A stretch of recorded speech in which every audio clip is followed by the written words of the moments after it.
إلى كل الشباب والفتيات، أنتم الآن تشاهدون هذه الصورة وتطرق مسامعكم هذه الكلمات وتحس قلوبكم بذلك الشعور الغريب. أنا سميرة مسكينة أروي لكم قصتي من داخل غرفة صغيرة وبجواري طفل رضيع مراد وهو نائم. أكتب كلماتي والحسرة والألم يفتكان بفؤادي. كنت ككل الفتيات أحلم بذلك الحلم الوردي الجميل عندما ألبس فستان الزفاف وعندما أدخل إلى عش الزوجية السعيد، حتى رزقني الله بزوج صالح وتحققت الأمنيات وعشت معه أجمل حياة. أقسم لكم أن كل لون كنت أراه بجوار زوجي كان جميلا، وكل صوت كنت أسمعه في داخل بيتي كان رائعا شجيا. رزقنا الله بفتاة جميلة أسميناها فاطمة، ملأت البيت فرحة وسرورا. كان زوجي غانم يعمل في شركة لا بأس بها يتقاضى منها مرتبا عاليا، وكنا نعيش في فضل من الله ونعمة. يعود الزوج من عمله فإذا المنزل مرتب جميل وإذا السكون يكتنفه، فأستقبله عند الباب بقبلات الدافئة فيقول لي بصوت حنون: هل صليت يا سميرة؟ فأقول نعم، وأسارع بخلع معطفه وثوبه وأهيئ له حذاء الخلاء ليغسل وجهه بينما أنا أعد مائدة الغداء. مرت الأيام الحلوة وأنا لا أزال أشعر بحلاوتها حتى الآن. كانت لي جارة تدعى ليلى، وكانت مدرسة ماهرة، وكان لديها جهاز كمبيوتر، وكانت تكثر من الدخول على الإنترنت. كنت أزورها باستمرار فأجدها تتحدث على الشات. لقد أخبرتني أن لها أصدقاء وصديقات في الإنترنت، وشجعتني على أن أطلب من زوجي شراء جهاز كمبيوتر وإدخال النت إلى المنزل. مرت الأيام وفي كل يوم أجد ليلى تتحدث عن أصدقائها وعن الحب والغرام معهم، وكيف أنها تتسلى في وحدتها في البيت مع هؤلاء الأصدقاء عن طريق الإنترنت. عرضت الفكرة على زوجي فرفض بادئ الأمر، ثم وعدني بعد مجيء المولود الجديد. ومرت الأيام سريعة فرزقنا الله بمراد واشترى زوجي لي جهاز الكمبيوتر. كنت أستغل وقت ذهابه إلى العمل ووقت نزوله إلى الصلوات في الدخول على الإنترنت والشات. كان زوجي يملأني حبا وحنانا، وأشهد الله سبحانه أنه لم يقصر معي في يوم من الأيام. في كثير من الأحيان كان يدخل زوجي علي فجأة فأرتبك وأحاول إغلاق الصفحة التي أمامي، فيقول: ما لك يا سميرة؟ فأقول: لا شيء، لكن يبدو أن الجهاز بطيء. يبتسم زوجي ويعود إلى هدوئه. كنت أتعلم عند ليلى على كيفية الكتابة وإرسال واستقبال الملفات والصور، وبدأت منذ تلك اللحظة أدخل إلى عالم الآلام. صحيح، لقد بدأت أفرط في الصلاة كثيرا وأحيانا أتركها بالأيام، وكان زوجي يعاتبني كثيرا. مرت الأيام وتعرفت على شاب في الشات رمز لنفسه بحرف M المعذب. كان يسكب علي كلمات الحب والغرام سكبا، يأسرني بهدوء صوته ونبرته الحنونة. كنت في كثير من الأحيان أراجع نفسي وأقول: اتق الله يا سميرة، إنك الآن تخونين زوجك، ولكن الشيطان والنفس الأمارة بالسوء والحب الكاذب كانوا أقوى مني. وأنا أقولها بصدق، لو كنت قريبة من الله لكنت الآن أقوى منهم. لقد بدأت أهمل المنزل كثيرا، وربما يعود غانم من العمل فلا يجد شيئا مرتبا. حتى ابني الصغير ربما تركته ساعات طويلة يبكي فلا أرضعه لانشغالي بمحبوبي في الإنترنت.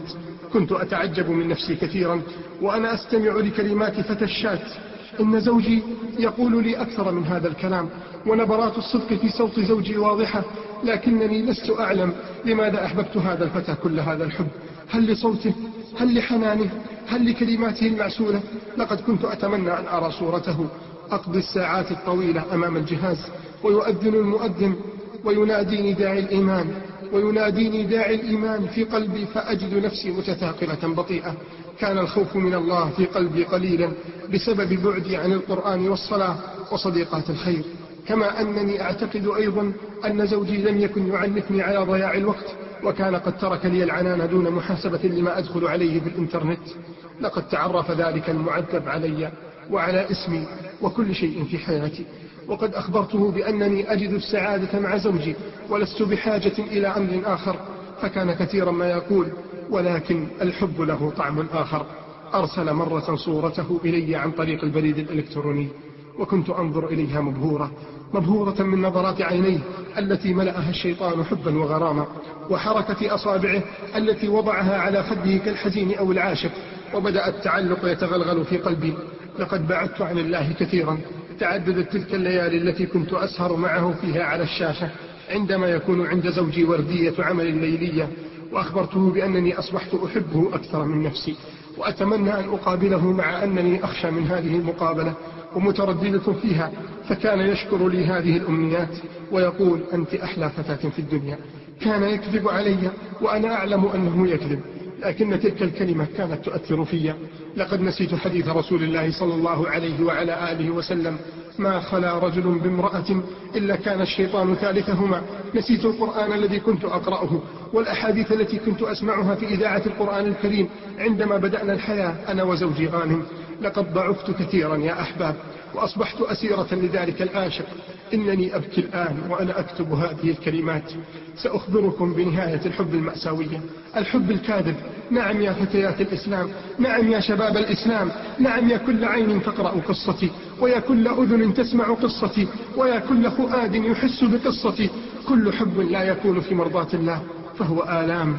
كل محبوب سوى الله سرف، وهموم وغموم وأسف.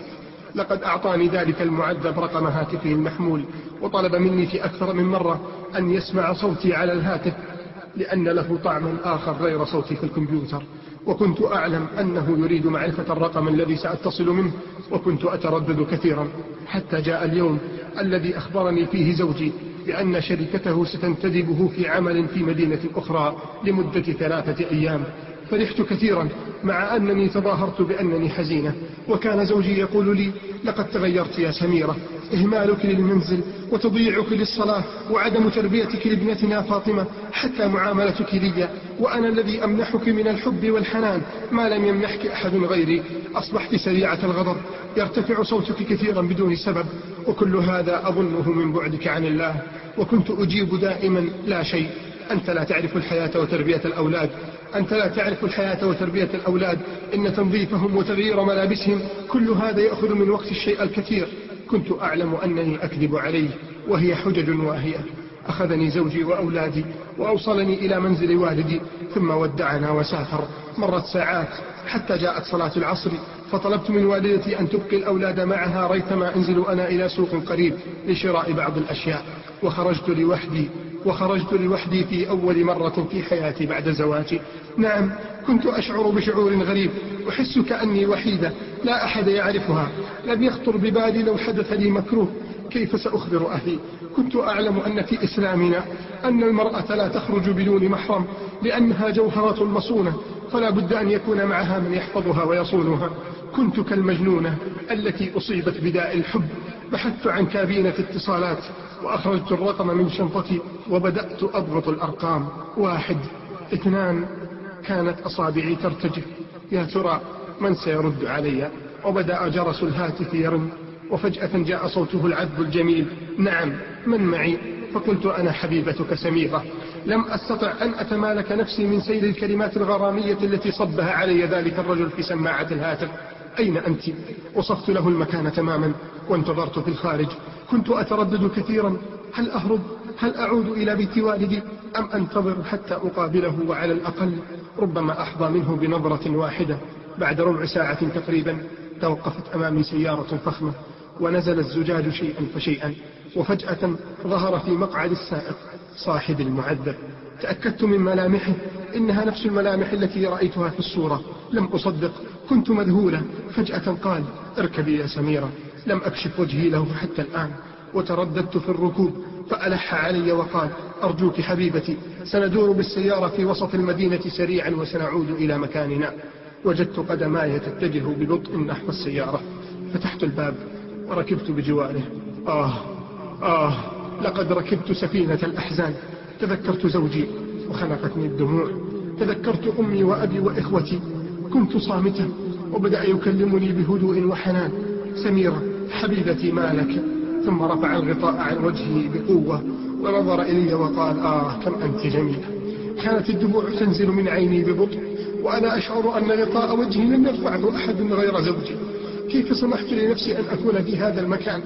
أخرجتني من ذهوله كلماته: سميرة، أول مرة تركبي مع واحد؟ قلت: نعم. قال: لا تبكي، لا تخافي، أنت تحبينني، ألم تقولي لي هذا الكلام في الشات؟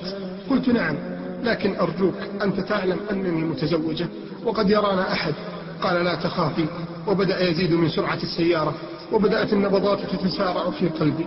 قلت أين أنت ذاهب؟ نظر إلي بخبث وابتسم ابتسامة غريبة وقال قلت لك لا تخاف. بدأ يمر في شوارع المدينة بسرعة واتجه نحو الطريق السريع. خرجنا من المدينة، بدأت أبكي، لقد وقعت في الفخ. تذكرت عندما كنت صغيرة في بيت أبي، البراءة تعلو وجهي والطهر يملأني. تذكرت عندما تقدم غانم لخطبتي، تذكرت ليلة عرسي، حسام زفافي. هل ترى سأدنسه هذا اليوم؟ بدأت أبكي بكاء شديدا. أنا السبب، أنا السبب. كنت أصرخ وكان هو يبتسم. وصلنا إلى مزرعة بعيدة عن المدينة. استقبلني 3 من الشباب الأقوياء، كانت وجوههم قبيحة. مع أن توقفت السيارة حتى سحبوني بقوة وبدأوا يشتمونني بأقبح الشتائم، وأنا التي لم تسمع أذني سوى أجمل الكلمات من زوجي غانم. بدأوا يضربونني. كنت أنظر إلى ذلك المعذب نظرات أستعطفه بها. بدأت أصرخ وهم يمزقون عباءة طهري التي والله ما عرفت الحرام في يوم من الأيام. هل هذا هو حبك؟ هل هذا هو حبك؟